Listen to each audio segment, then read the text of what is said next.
오늘 본문에 예수님께서 사마리아 수가성 우물가 여인을 만나셨어요. 여러분, 이 사마리아라고 하는 이 마을은요, 불행한 과거의 기억을 가지고 있는 그런 마을이에요. 오랜 옛날에 아수르라고 하는 제국이 이스라엘을 점령했어요. 근데 이 아수르 제국의 정책은 자기가 점령한 그 나라의 백성을 거기에 그냥 살게 하지 않고 다른 나라로 다 뿔뿔이 이주를 시켜요. 그리고 다른 나라를 점령한 그 나라의 민족 사람들도 또 다 옮겨요. 그러다 보니까 이스라엘이 점령당한 다음에 이스라엘의 원래 유대인들이 다 다른 나라로 이주해가고 다른 나라의 이방인들이 이스라엘에 들어와서 살게 됐는데 그들이 정착하여 살게 된 곳이 사마리아라고 하는 곳이었어요. 그렇게 오랜 세월이 지나서 유대인들이 다시 고향으로 돌아오는 사건이 일어나죠. 유대인들이 돌아와 보니 어떻게 되어 있습니까? 내 조상, 내 부모의 땅에 다른 이방인들이 들어와서 자리 잡고 살고 있는 거잖아요. 그래서 그때부터 싸움이 시작되는 거예요. 여기는 원래 우리 땅이다, 나가라. 우리도 조상 때부터 여기 들어와서 지금까지 터잡고 살고 있는데 우리가 어디를 나가냐. 그러면서 유대인과 이 사마리아 사람들 간에 반목과 원수가 되었는데 그 과거의 역사적인 레코드가 심지어는 지금까지도 이들의 발목을 잡아서 지금까지도 이들은 반목하면서 여전히 살아가고 있는 거예요. 여러분, 유대인들이 다시 돌아와서 이스라엘 땅을 점령했어요. 다시 이제 거기서 정착했어요. 그 이스라엘 가장 가운데가 사마리아예요. 그러니까 이 사마리아인들은 고립이 되고 만 거죠. 유대인들과 화목한 것이 아니라 원수지간이니까 그들과 교류할 수도 없어요. 그들은 완전히 고립돼서 그 안에서 갇혀서 가난하게 살아가는 거예요. 그 가난이 후손들에게 계속 되물림되는 거예요. 그들의 삶에 과거의 그 발목이 현재도 그들을 붙잡고 그들의 삶의 발전과 변화를 막고 있는 그러한 곳이 바로 사마리아 사람들이었던 거예요. 예수님께서 만난 수가성 그 우물가 여인도 같은 사람이에요. 그도 사마리아 사람인지라, 그도 그 영향을 받고 사는 사람인지라, 그도 대대로 가난하고 그의 삶의 변화가 일어나지 않는 그러한 여인이었어요. 그가 집에서부터 우물가를 늘 반복하며 살듯 그의 인생도 쳇바퀴 돌듯 그렇게 변화 없이 반복되는 인생을 사는 사람이었어요. 사람이요, 내 삶의 변화가 일어나지 않는다, 나는 삶이 변화될 수 없다 라고 그렇게 자포자기하면 자기의 삶에 대해서 절망하게 되는 거예요. 여러분, 아주 오래전 이야기 하나 드릴게요. 지금도 텔레비전 방영하고 있는 아침마당이라고 하는 프로그램이 있어요. 근데 제가 아주 오래전에 그 아침마당을 한번 본 기억이 있는데, 여러분, 얼마나 오래전 얘기냐면 그 당시에 그 아침마당의 사회자가 이상벽이라고 하는 아나운서가 사회를 볼 때니까 아주 옛날 얘기죠. 그런데 한 번은 그 방송 시간의 스튜디오에 한 초등학교 어린아이를 데리고 나왔어요. 그리고 이 아이를 소개하면서 그 아이가 사는 집의 생활의 모습을 보여주는 거예요. 그러니까 보니까 이 아이가 할아버지 할머니하고 아주 어려운 집에서 살아요. 생활이 얼마나 빈궁한지를 몰라요. 그 빈궁한 모습을 보여주고 나서 결국 뭐냐면 사람들한테 이러한 아이를 위하여 전화로 성금을 보내달라, 그런 방송을 하는 거였어요. 저는 지금 같으면 그렇게 하면 안 될 것 같아요. 왜? 아니, 애를 생방송 시간에 데려나와서 사는 모습을 다 보여주면서 여러분 성금하라 그러면 그 아이는 전국에 자기의 사는 모습이 그대로 다 드러난 거잖아요. 요즘은 그렇게 하면 안 될 것 같은데 하여간 그때는 그렇게 했어요. 그렇게 보여주고 나서 그 이상벽 씨가 그 아이한테 이렇게 물어요. 초등학교 아이한테 내 꿈이 뭐니? 그렇게 물어요. 그런데 이 아이가 이렇게 대답하는 거죠. 나 꿈 없는데요. 그러니까 물은 이상벽 씨가 얼마나 당황하겠어요. 그래서 이렇게 말을 하는 거예요. 내 나이 때는 꿈이 있어야 되는 거야. 그랬더니 그 아이가 하는 말이, 저는요 그냥 제 지금이요 팔자라고 생각해요. 초등학교 아이 입에서 저는 그냥 제 지금이 팔자라고 생각해요. 그 순간 스튜디오가 다 얼어버렸어요.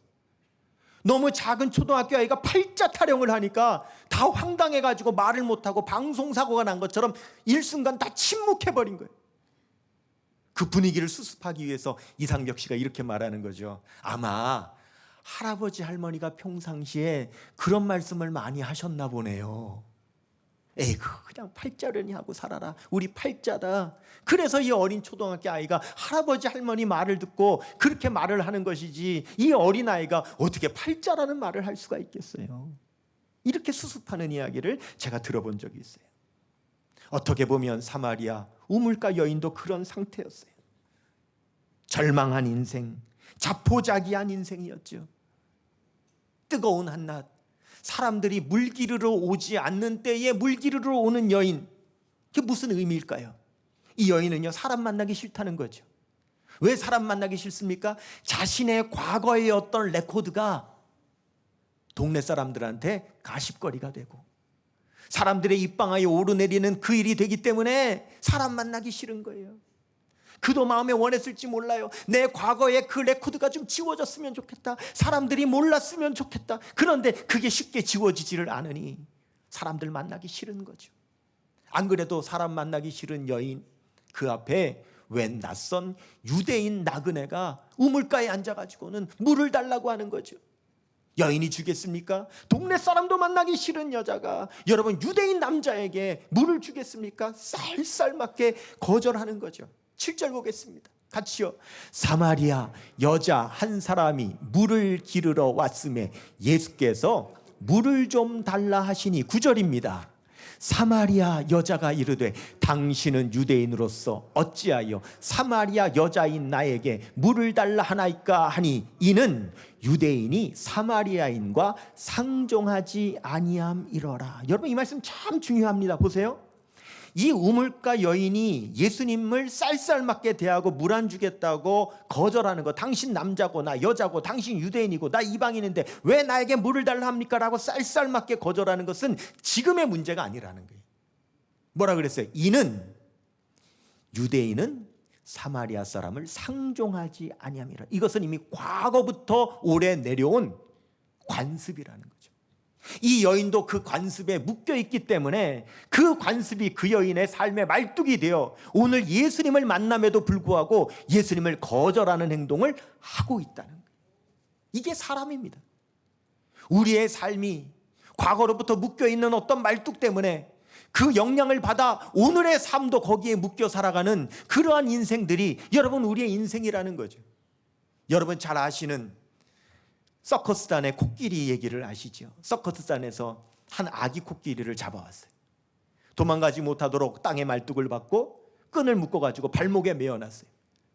그 어린 코끼리가 도망치고 싶어도 그 말뚝을 뽑아서 줄을 끊어낼 수 없으니까 그냥 도망가지 못하고 자포자기하고 살아가는데 몇 년이 지나 코끼리가 큰 코끼리가 되어 그 말뚝 정도는 그 줄 정도는 얼마든지 뽑을 수 있음에도 불구하고 어렸을 때부터 나는 이 말뚝 못 뽑는다, 나는 이 줄 못 끈다라고 하는 그 과거에 매여가지고 여전히 그는 큰 덩치가 돼서도 거기에서 벗어나지 못한다고 하는 여러분은 그 이야기를 잘 아실 거예요. 이렇듯 이미 오래전에 묶여버린 발목 잡힌 과거가 지금도 벗어나지 못하게 하는 족쇄가 되어버린 것이 바로 이 사마리아 수가성 우물가 여인의 삶이라는 거예요.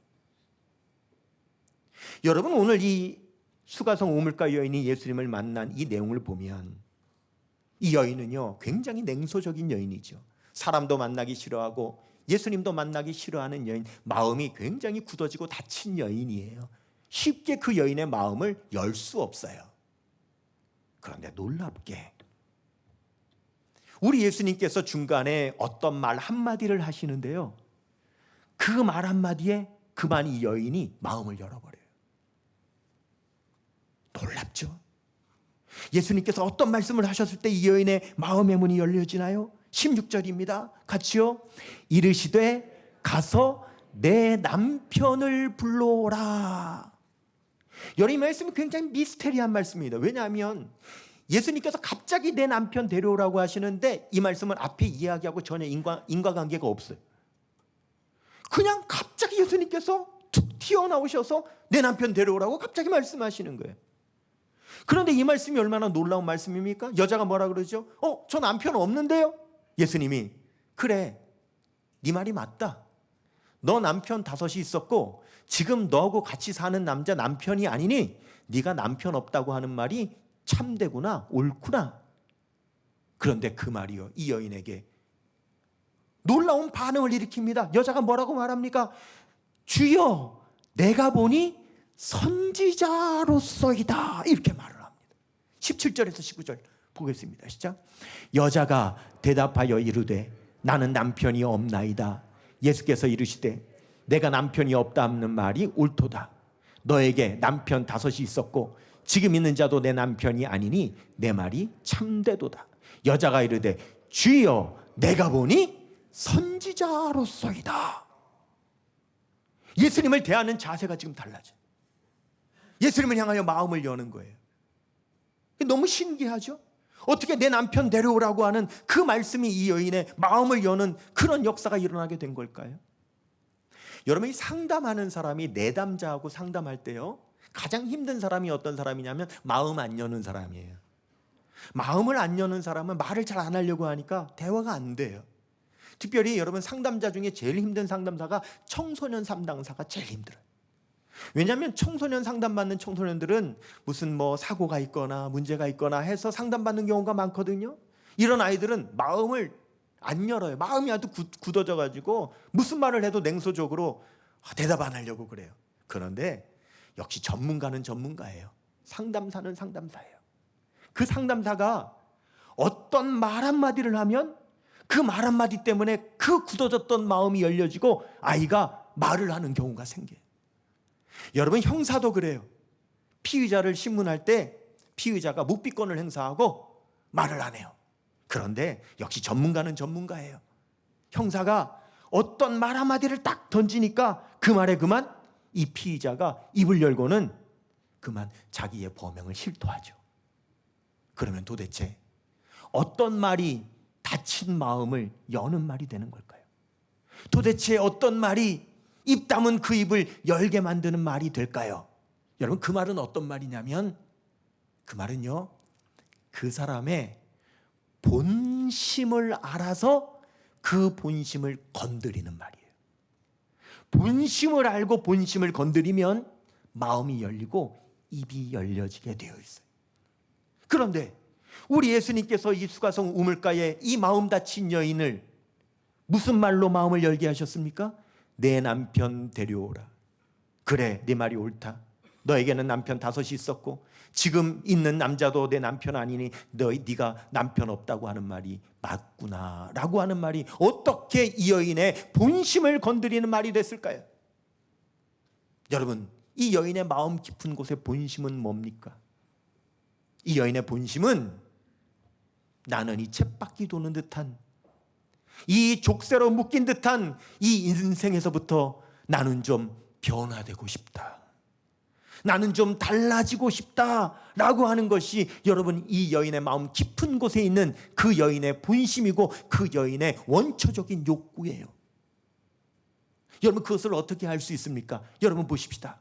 자, 이 여인이 지금까지 인생을 살아오면서 내 인생을 한번 바꿔보고 싶어서, 내 삶을 한번 바꿔보고 싶어서 그동안 몸부림치며 해왔던 일이 뭡니까?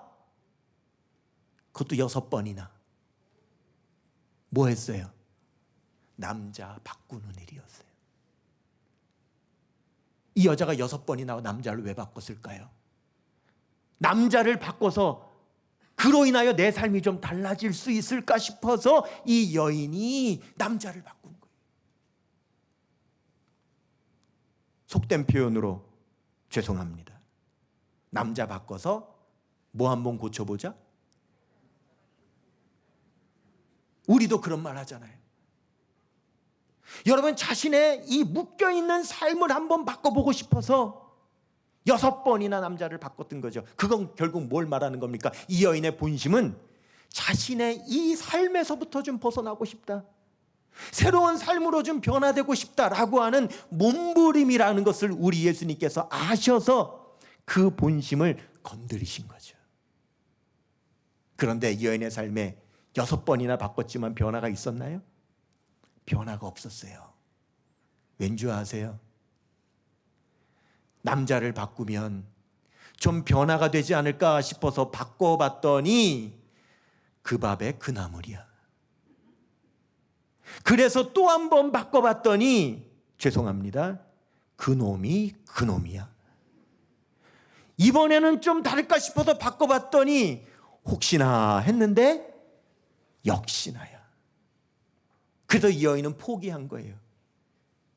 다른 남자를 만나도 내 삶에 변화가 없다, 나는 바뀌어질 수 없다라고 자포자기한 거예요. 그래서 뭐라고 말합니까? 나는 남편이 없나이다. 거기서도 나는 희망을 찾을 수 없습니다 라고 말하는 거예요. 여러분, 우리나라는 예로부터 운명론을 믿었죠. 사람의 운명은 정해져 있다고 믿는 거예요. 그 대표적인 게 뭡니까? 사주팔자죠. 그런데 왜 예로부터 우리나라 사람들은 자기의 사주팔자를 알려고 하는 걸까요? 사주 명리에 보면 우리가 사주팔자를, 우리 조상들이 사주팔자를 알아야 되는 이유를 이렇게 말합니다. 자신의 운명을 알면 그보다 더한 부귀 공명 장수를 얻으려고 꾀를 쓰고 발버둥줄 칠 필요가 없다.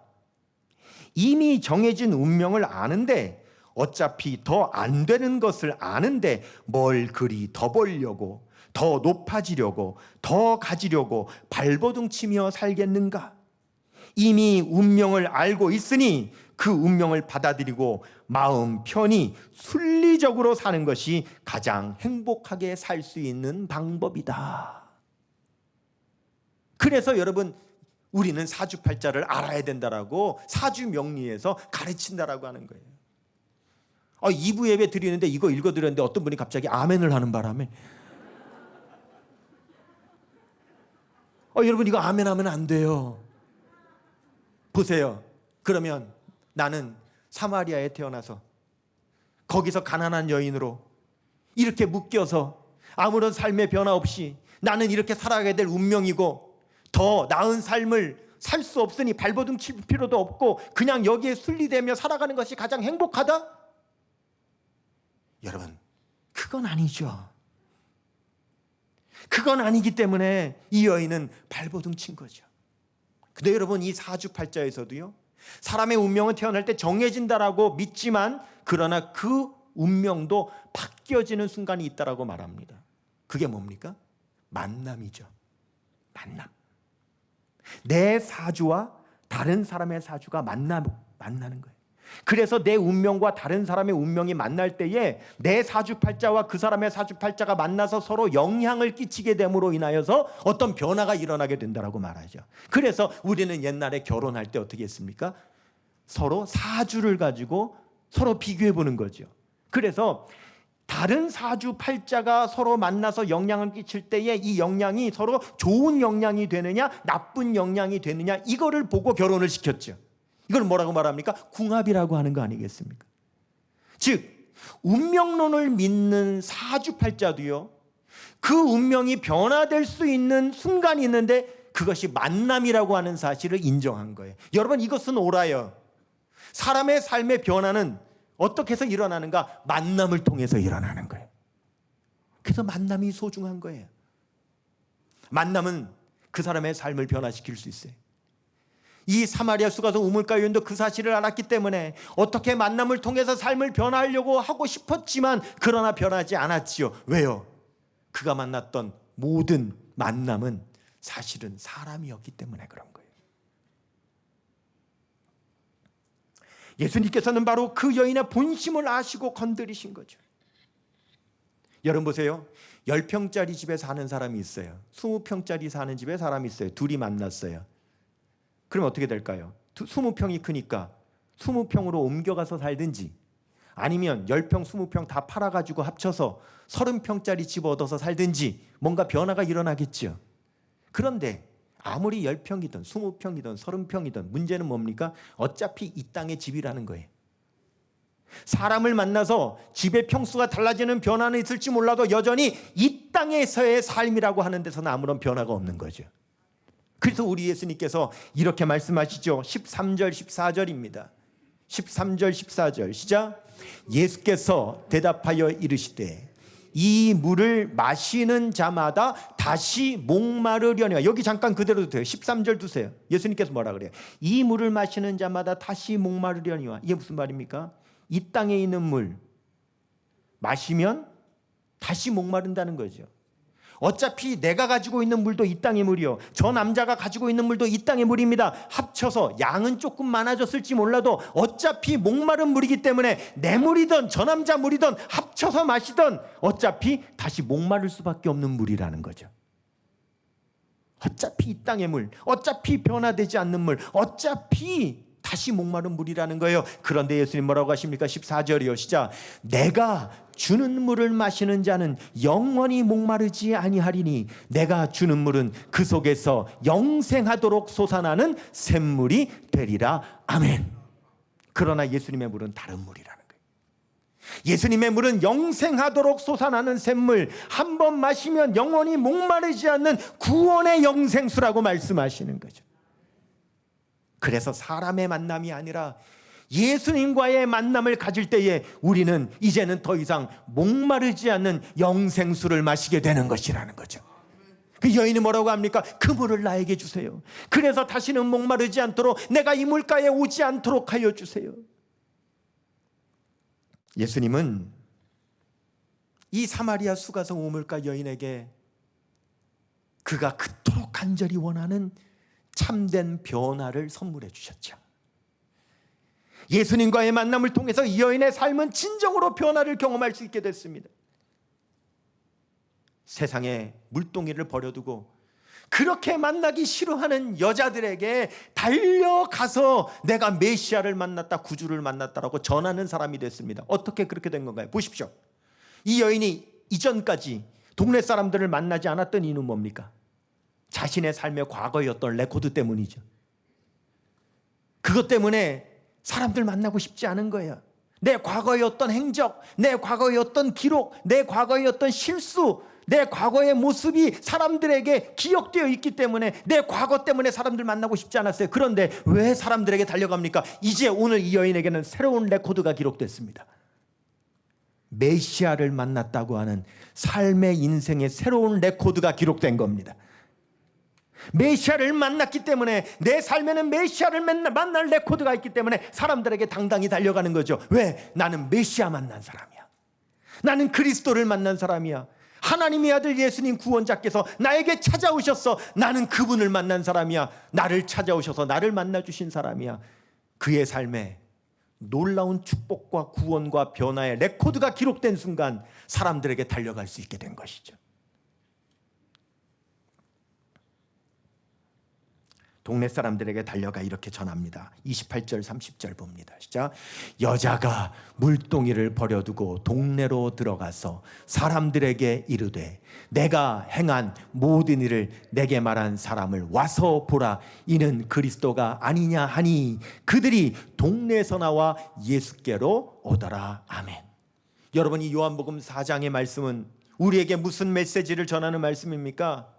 한 여인, 과거로부터 발목 잡힌 족쇄에 매여 변하고 싶지만 변할 수 없었던 그 한 여인, 자포자기하며 인생을 살던 한 여인이 예수님을 만났다. 그 만남을 통하여 그의 삶이 변화되었다. 뿐만 아니라 그 여인이 다른 동네 사람들을 만나 예수 그리스도를 전해줌으로 그 다른 동네 사람들도 예수님을 만남으로 그들의 삶도 다 변화될 수 있었다. 결국 오늘의 말씀은 예수님을 만남을 통하여 이 진정한 삶의 놀라운 변화를 경험하게 되었다는 사실을 우리에게 전해주는 말씀이 아닙니까? 41절 42절입니다. 시작. 예수의 말씀으로 말미암아 믿는 자가 더욱 많아 그 여자에게 말하되 이제 우리가 믿는 것은 내 말로 인함이 아니니 이는 우리가 친히 듣고 그가 참으로 세상의 구주신 줄 알미라 하였더라. 아멘. 여러분, 인생의 놀라운 변화는 오직 위대한 만남을 통해서만 가능합니다. 영원히 목마르지 않는 영생수를 마시는 영원한 구원과 행복과 축복의 삶의 변화는 오직 하나님의 아들 그리스도를 만날 때만 가능한 줄로 믿습니다. 우리는 그 예수 그리스도를 만났고 우리의 삶의 변화를 경험했습니다. 그러나 여러분, 여기서 그칠 것이 아니라 2022년 한 해가 예수님을 더 깊이 만남으로 인하여 우리의 삶에 더 놀라운 축복의 변화를 경험하는 그런 한 해가 되시기를 축원합니다. 아직 주님을 만나지 못한, 인생의 변화를 경험하지 못한 사람들이 예수님을 만남으로 인생의 놀라운 변화를 경험하게 되는 그런 역사가 일어나는 올 한 해가 되기를 원합니다.